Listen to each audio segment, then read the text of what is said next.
Coucou, on se retrouve aujourd'hui pour une vidéo sur les sorcières dans la littérature.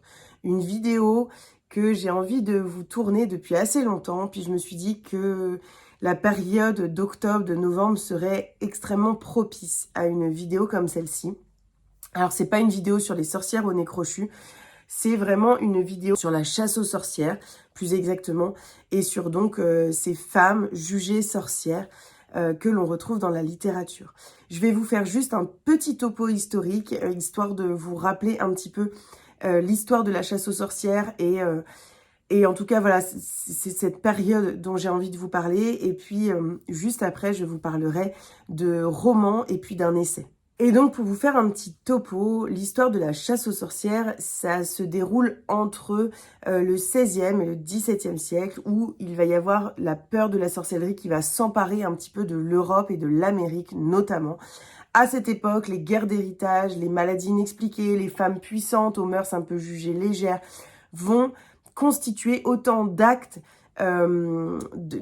d'accusations pour la sorcellerie, pour juger des sorcières. La chasse aux sorcières, elle va connaître deux vagues, plutôt 15e, 16e siècle, puis milieu du 16e, fin du 17e siècle. On va avoir un petit peu une image de la sorcière de façon un peu stéréotypée dès les années 1400-1450 et ça va se suivre et les derniers procès vont avoir lieu à la fin du XVIIe siècle. La chasse aux sorcières, c'est un des événements les plus tragiques et les plus connus de l'histoire mondiale. C'est la mort de plusieurs milliers de femmes et d'hommes à travers le monde, mais surtout de femmes. C'est la mise à mort, c'est la torture, c'est vraiment une période de l'histoire qui est extrêmement importante à étudier, à lire et à se remémorer. Également parce que l'image de la sorcière a été un petit peu redorée, en tout cas a pris une autre tournure seulement avec les mouvements féministes qui ont eu lieu au XXe siècle. Donc c'est pour vous dire à quel point cette image de la sorcière est restée, malgré l'arrêt des procès, cette image est restée assez ancrée dans les mœurs, dans les idées, dans la culture. Et donc, pour moi, c'est extrêmement important et c'est pour ça que je voulais vous en parler aujourd'hui. Et en premier, je voulais vous parler de cet essai qui est pour moi un petit peu la pierre angulaire de ma vidéo et la pierre angulaire de ces questionnements sur les sorcières. Il s'agit de Sorcières, la puissance invaincue des femmes de Mona Chollet, qui nous convie lors d'une petite introduction, je dirais les 20 premières pages, mais c'est peut-être moins. Et donc après un rapide tour de l'histoire de la chasse aux sorcières, l'histoire des sorcières dans le monde, l'autrice en fait va aborder la question de la fécondité, du non-désir d'enfant, de la vieille femme. Toutes ces questions qui, il y a quelques années, quelques centaines d'années, mais en fait il n'y a pas si longtemps que ça, constituaient des preuves de sorcellerie. Et aujourd'hui, ces femmes vont être encore, malheureusement, au XXIe siècle, pointées du doigt. Parce que les femmes vieilles, c'est un petit peu horrible. Une femme qui ne veut pas d'enfants, c'est extrêmement bizarre. Une femme est faite pour ça, elle devrait vouloir des enfants. Voilà, il y a plein de questions comme ça. J'ai trouvé ça extrêmement intéressant pour parler de la sorcière moderne, de celle qui aujourd'hui veut se défaire des carcans, qui veut aujourd'hui devenir libre de ses choix. Et je trouve cet essai extrêmement important. Alors, il est très dense, mais il y a une multitude de références, qu'elles soient cinématographiques, qu'elles soient au niveau de la littérature, au niveau de la musique, au niveau des podcasts. Enfin, vraiment, j'ai trouvé ça extrêmement intéressant, extrêmement bien documenté. D'ailleurs, j'ai très envie de découvrir d'autres essais de Mona Chollet parce qu'elle en a fait d'autres qui me font très envie. Donc voilà, je voulais commencer par cet essai parce que c'est un essai pour moi qui est extrêmement important et qui, comme je vous le disais, est à la base un petit peu de cette vidéo parce que il vient poser des mots à un niveau plus, voilà, essai, document, journalistique, en fait, sur la chasse aux sorcières et sur les sorcières d'aujourd'hui. J'ai lu et je vous ai parlé dans mon dernier vlog de Moi Tituba sorcière de Maryse Condé, qui est selon moi, et c'est pour ça que je le place juste après l'essai de Mona Chollet, un classique de la littérature sur les sorcières. Maryse Condé est une grande autrice qui a écrit ce roman en 1986, donc c'est un livre qui a déjà quelques années. Maryse Condé est née en Guadeloupe, elle vit aux États-Unis où elle enseigne la littérature. Et donc elle a publié notamment ce roman qui nous parle d'une fille d'esclave qui a été violée par un marin. Et donc elle naît de ce viol, il s'agit de Tituba qui va ensuite rencontrer un homme qui va l'emmener à Boston, puis à Salem. Et donc à Salem, cette ville où il y a eu les fameux procès de Salem en 1692, les procès de sorcières de Salem qui sont assez connus. Les sorcières de Salem, on les retrouve dans des films, dans des séries. Voilà, dans l'imaginaire, c'est vraiment une ville empreinte de la présence de ces sorcières. Et c'est sûrement vrai parce qu'il y a eu des centaines de femmes qui ont été battues, qui sont décédées suite à ces procès. C'est un livre où Maryse Condé redonne voix, redonne vie à cette femme qui a, d'après ce que j'ai compris, vraiment existé. Et par cette femme, elle donne vie et elle donne une voix à toutes ces femmes qui ont été traitées de sorcières, qui ont été maltraitées pour ce qu'elles étaient, pour leur force de caractère, pour leur couleur de peau, pour leur capacité d'être guérisseuse, pour leur position. C'est vraiment un roman qui m'a extrêmement touchée, que j'ai trouvé très pointu parfois dans l'écriture, dans la façon d'aborder certains sujets. Je l'ai trouvé parfois assez difficile à apprécier, pas à apprécier dans le sens aimer, mais à comprendre, à suivre. Mais je l'ai trouvé vraiment très très très important, très brutal et en même temps très beau. C'est un livre qui m'a beaucoup plu et que donc je vous recommande sur les sorcières. Et c'est pour moi un des classiques de la littérature sur les sorcières, donc n'hésitez pas à vous le procurer. Ensuite, je voudrais vous parler de Les sorcières de Pendle de Stacey Hall. C'est publié aux éditions Pocket et c'est un livre que j'ai beaucoup aimé. C'est un livre qui nous plonge en 1612 au Lancashire, notamment près de Pendle, là où il va y avoir un énorme procès pour sorcellerie qui va s'ouvrir. Et en fait, sur fond de ce procès de sorcellerie, on va rencontrer Fleetwood, qui est une femme qui a déjà par 3 fois perdu un enfant, qui se retrouve enceinte et qui va croiser le chemin d'une sage-femme, Alice Gray. Et cette sage-femme, lorsque ces procès de sorcellerie vont s'ouvrir, cette sage-femme va être accusée de sorcellerie et donc Fleetwood et elle vont devoir se mettre à l'unisson pour sauver Alice de ce procès. C'est une femme qui est gênante, qui est une sage-femme qui est guérisseuse donc, qui est seule et donc elle a un petit peu tous les traits d'une sorcière, ce qui va mener justement à cette accusation contre elle. Il faut savoir avec ce roman que la couverture m'a appelé tout de suite, le titre « N'en parlons pas », et que je m'attendais vraiment à un roman historique sur le procès de Pendle de 1612. On n'y est pas, c'est le fond historique, c'est ce procès en sorcellerie de Pendle, mais on est vraiment sur cette relation entre Fleetwood et Alice, cette relation entre deux femmes, sur des questions de sororité, sur des questions beaucoup plus sur la relation de ces deux femmes que sur le procès de Pendle, que sur la chasse aux sorcières à cette époque-là. C'est vraiment un livre où il ne faut pas s'attendre à avoir une explication sur le procès, à avoir des scènes sur ce procès, parce que ce n'est pas ce qu'on y trouve. On y trouve vraiment un roman sur ce fond historique, mais qui nous parle de deux femmes, qui nous parle de sororité, et qui nous parle de ces accusations de sorcellerie et de la vie d'une femme accusée de sorcellerie à cette époque-là. Mais c'est un roman qui m'a énormément plu parce que j'ai adoré ma rencontre avec Fleetwood et avec Alice, parce que j'ai adoré l'écriture que j'ai trouvée très fluide et parce que ce fond historique m'a énormément plu également et que je l'ai trouvé bien documenté, bien que pas assez exploité à mon goût, mais c'est le choix de l'autrice et je le comprends entièrement. Et donc j'ai essayé de me détacher de mes attentes pour vraiment apprécier ce livre et ça a été le cas, donc je vous le recommande très chaudement. Je voudrais maintenant vous parler des Graciés de Kieran Millwood Hargrave, c'est publié également chez Pocket. Et ici, nous sommes plongés en Norvège en 1617, dans un petit village sur une île où des marins vont donc partir et vont tous mourir en mer. Et donc les femmes vont se retrouver seules. C'est un roman qui est inspiré de faits réels, un roman où l'on découvre donc l'histoire de ces femmes qui vont essayer de survivre seules dans ce village. Et puis, 3 ans après, un homme qui était un des piliers de la chasse aux sorcières en Écosse va débarquer sur cette île avec sa femme.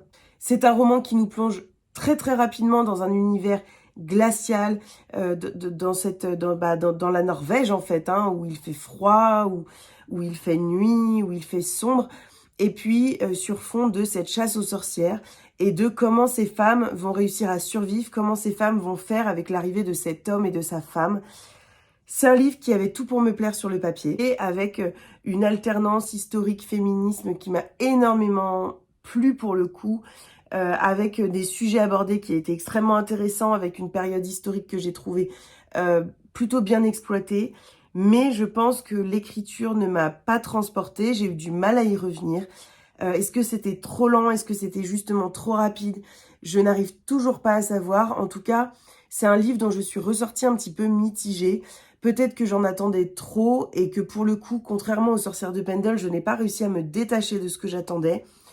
En tout cas, je vous le recommande quand même si vous voulez continuer à exploiter la littérature sur les sorcières, même si c'est pas le premier que je vous recommanderais.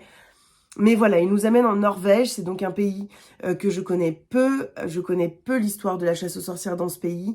Et donc j'ai trouvé ça extrêmement intéressant pour cette partie-là. Je voudrais maintenant vous parler de La sorcière de Limbridge de Susan Smith. C'est un roman qui a été traduit du néerlandais par Marine Hoog et qui est paru le 11 janvier 2023. Il s'agit ici de l'épreuve non corrigée. C'est un roman qui nous plonge en 1674 auprès de Hedjen Luijen, qui est accusée de sorcellerie. C'est une vieille femme qui est donc mise au cachot et qui attend son procès, son jugement et sûrement sa condamnation à mort. Et on va suivre cette femme dans ses pensées, dans sa vie. On va découvrir un petit peu ses questionnements, ses doutes et puis tout ce qui va la conduire à ce moment-là. C'est un livre que j'ai trouvé extrêmement intéressant. C'est une réécriture féministe de la chasse aux sorcières que j'ai trouvé très très très bien faite, inspirée de faits réels. Donc ça m'a encore plus portée dans ma lecture parce que je savais que l'histoire de cette femme était sûrement une histoire vraie, bien que romancée. Et j'ai trouvé ça extrêmement intéressant parce que cette vieille femme m'a beaucoup touchée, notamment par sa volonté de faire entendre sa voix, sa volonté de ne pas se laisser faire, sa volonté de vivre et de, en tout cas, ne pas mourir comme une sorcière, ne pas mourir dans ce cachot, alors que c'est son destin, qu'elle y est sûrement destinée, mais elle veut faire entendre sa voix avant de donner son dernier souffle. Et c'est un livre qui m'a beaucoup touchée et que j'ai trouvé très intéressant sur justement la chasse aux sorcières, etc. Voilà, j'ai trouvé ça vraiment très intéressant, donc je vous le recommande. Je voudrais vous parler maintenant d'un énorme coup de cœur.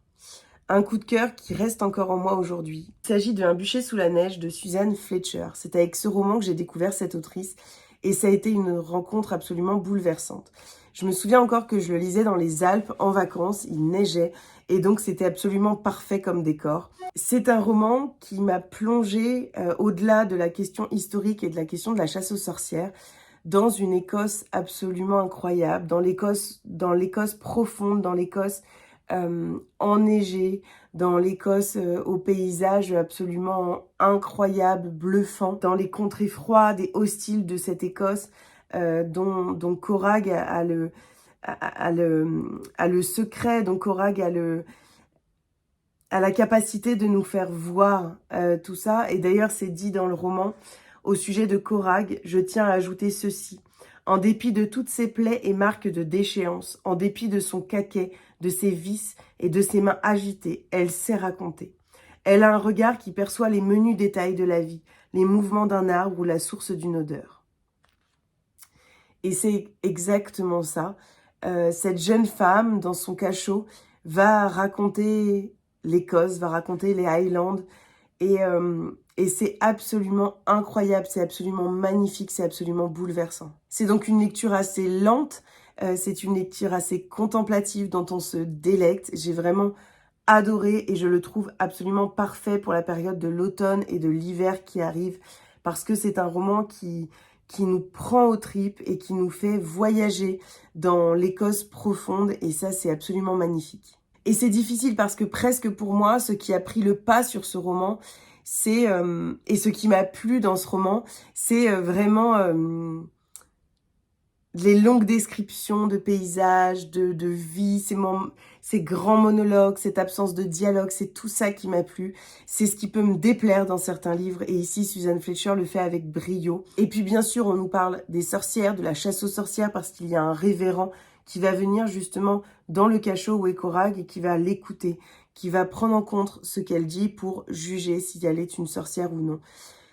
C'est un livre qui m'a bouleversée, c'est une histoire extrêmement poignante, avec des descriptions qui m'ont transportée, et je n'ai qu'une envie d'ailleurs, c'est de le relire cet hiver, parce que ça a vraiment été un énorme coup de cœur pour moi, un coup de cœur dont je me souviens encore aujourd'hui, alors que je l'ai lu il y a au moins 2 voire 3 ans, mais il reste ici, il reste ancré, et j'ai vraiment envie de vous donner envie de le lire, parce que c'est un roman qui m'a bouleversée. Je voudrais maintenant vous parler de La sorcière de Silcy de Philippa Gregory. C'est publié aux éditions Hauteville en grand format, et c'est un roman qui nous plonge également dans l'histoire de la chasse aux sorcières. C'est un petit peu en même temps l'objectif de cette vidéo. On est en 1648 dans le royaume d'Angleterre, qui est déchiré par la guerre, et on rencontre Alinor. Et on rencontre Alinor, qui est une femme qui n'a pas de mari, qui s'y connaît un petit peu en plantes, c'est un peu une guérisseuse, et donc forcément tout l'accuse de sorcellerie. Le village va un petit peu se poser des questions, et puis on va forcément la pointer du doigt. Alinor, c'est une femme qui m'a énormément touchée par son indépendance, par sa capacité de résilience, par sa force, par sa combativité. C'est vraiment pour le coup un personnage qui m'a touchée et qui, je trouve, était vraiment un magnifique symbole de cette chasse aux sorcières, un magnifique symbole de ces femmes qui essayent de survivre à cette époque-là. C'est un roman qui est captivant, qui a su me tenir en haleine, et j'ai tout aimé. L'écriture, l'histoire, la période historique abordée et comment ça a été fait. Et vraiment l'écriture de l'autrice que j'ai trouvée fluide, que j'ai trouvée juste et à propos, et qui m'a captivée, qui m'a immergée dans cette histoire. Et donc je ne peux que vous recommander ce roman sur la chasse aux sorcières. Il l'aborde d'une très bonne façon, d'une très belle façon, et je crois qu'il y a un 2e tome, mais j'ai toujours pas compris le lien entre ces 2 tomes, mais je ne l'ai pas encore lu, donc voilà, je vous en reparlerai peut-être dans une autre vidéo. Je voudrais maintenant vous parler de Hila, le réveil des sorcières de Yuna Vicentin. C'est publié chez Kiwi dans Les Mystiques, et c'est un roman qui m'a beaucoup touchée, beaucoup plu. C'est un roman où l'on se retrouve à Skaer. Les hommes et les femmes ne sont pas en bons termes. Les femmes sont très proches de la nature, veulent la sauver, et les hommes détruisent tout sur leur passage, jusqu'au jour où les hommes vont accuser les femmes de sorcellerie et vont séparer les femmes des enfants. C'est un roman dit écoféministe, dont le message est très fort, très percutant et plein de bon sens. En ouvrant ce roman, je ne pensais pas être autant touchée par la plume et puis surtout par l'histoire de Hila, qui est une femme, une héroïne qui m'a vraiment beaucoup émue, quasiment aux larmes à certains moments, donc c'est pour vous dire. C'est un roman qui a fait naître en moi des émotions assez contradictoires. Je me souviens avoir été en colère parce qu'il aborde des sujets durs et percutants, autant qu'il dégage des émotions très fortes, des émotions de bonheur et d'espoir, parce que c'est un roman qui vient nous donner de l'espoir. C'est un livre qui vraiment, pour le coup, aborde des questions de société actuelle et en même temps ancienne, qui vient nous faire poser des questions, et puis qui nous montre une société dystopique écoféministe, une société dystopique de façon écoféministe, qui est très intéressante parce que il vient aborder et la question de l'écologie et la question du féminisme. Il vient les imbriquer ensemble, et j'ai trouvé ça grandiose, j'ai trouvé ça très bien amené, très bien mené par l'autrice. C'est vraiment un livre qui m'a beaucoup touchée. Et donc l'autrice vient un petit peu nous donner l'espoir que nos luttes convergent pour n'en former qu'une seule. C'est très beau, c'est très intéressant et en fait, ça me fait penser, là, quand je vous en parle, à plusieurs romans qui sortent en ce moment, notamment Le Dernier Amant de Oscar Lalo, mais un autre également que j'ai lu récemment, que je vais lire, pardon, qui s'appelle Peine des Faunes, qui mêle également l'histoire de l'écologie et l'histoire du féminisme. Donc voilà, je trouve que l'autrice a très bien fait le boulot, que c'était vraiment extrêmement intéressant, extrêmement immersif. J'ai adoré cette lecture. Et puis pour finir, je voudrais vous parler de ce roman young adulte, La prophétie des sœurs serpents de Isis Labo Cabera. C'est publié chez Slalom et c'est un roman qui m'a extrêmement touchée, qui m'a bouleversée et dont j'avais vraiment envie de vous parler aujourd'hui parce qu'il correspond tout à fait à cette période de l'histoire. Et surtout, je trouve que c'est très intéressant d'aborder ce sujet dans la littérature young adulte pour pouvoir toucher le plus grand nombre. C'est un roman un petit peu à la Outlander, entre historique et fantastique. J'ai beaucoup aimé l'écriture, que j'ai trouvé très fluide et en même temps très travaillée. Et pour un roman young adulte, c'est vrai que c'est assez intéressant. On sent que l'autrice a fait un énorme travail sur l'histoire de la Martinique aujourd'hui et l'histoire de la Martinique au XVIIe siècle. Parce que un peu à la Outlander, on va retourner dans le passé. Et ça m'a beaucoup plu parce que je trouve ça extrêmement intéressant. En fait, c'est une double temporalité qui permet que le passé réponde au présent et que le présent réponde au passé. Et je trouve ça sublime. C'est un roman un petit peu entre mythe et légende, entre la grande histoire et l'histoire. C'est un roman qui nous permet d'approcher un petit peu toute cette culture magique de la Martinique au XVIIe siècle. Et puis c'est un roman qui se veut également historique, qui nous parle de la condition des femmes, mais pas seulement. Ça nous parle également du colonialisme au XVIIe siècle, de la vie des Martiniquais au XVIIe siècle, et puis de la traite des esclaves. C'est un roman aux héroïnes fortes, un roman sur la sororité, des héroïnes qui sont très différentes, mais qui se retrouvent sur beaucoup de sujets. Le passé et le présent s'entremêlent pour nous offrir vraiment une très belle fresque féministe qui m'a beaucoup touchée, qui m'a enveloppée et que j'ai trouvé extrêmement bien amenée. Et puis avec ce petit côté épopée fantastique qui m'a beaucoup plu, que je lis peu de fantastique et là, je sais pas, j'ai aimé découvrir justement un petit peu plus ce genre mêlé à l'historique et puis c'était vraiment des petites touches de fantastique qui amenaient au contraire pour moi, au lieu d'alourdir le roman, parce que pour moi parfois le fantastique alourdit un roman, et c'est très bien pour ceux qui aiment, mais là, on avait vraiment le fantastique au service de l'historique et j'ai trouvé ça grandiose, donc je vous le recommande très chaudement. Voilà pour cette vidéo sur les sorcières dans la littérature. J'espère sincèrement que ça vous aura plu. Je vous parle de romans qui parfois ont été lus il y a longtemps, donc j'espère que j'arrive à trouver les mots. J'espère que je ne dis pas n'importe quoi. J'espère que certains romans vous auront fait envie. N'hésitez pas d'ailleurs à me dire s'il y a des romans que vous me recommandez sur les sorcières, sur la chasse aux sorcières en général, parce que ça m'intéresse énormément, que je cherche des références. J'en ai quelques-unes, notamment j'aimerais lire Les Dernières Déesses qui se passent aux Pays-Bas par exemple. J'aimerais lire également Le Complexe de la sorcière qui est un livre plutôt actuel sur ces sorcières qui ont été tuées et qui nous hantent aujourd'hui en tant que femmes. C'est de Isabelle Sorrente et d'ailleurs je vais le lire dans les prochaines semaines. Voilà, je suis ouverte aux recommandations et au contraire, j'ai très envie que vous me recommandiez des romans. Et puis n'hésitez pas à me dire ceux qui vous ont fait envie. N'hésitez pas à venir me faire des retours si vous les lisez également. C'est la période parfaite pour lire ces romans, donc n'hésitez pas. N'hésitez pas non plus à poser un petit like si vous avez aimé la vidéo, à commenter pour me partager tout ce que je vous ai dit. Et puis bien sûr, à partager sur les réseaux sociaux parce que c'est comme ça que la chaîne se fait connaître. Et puis moi, je vous dis à très vite dans une nouvelle vidéo.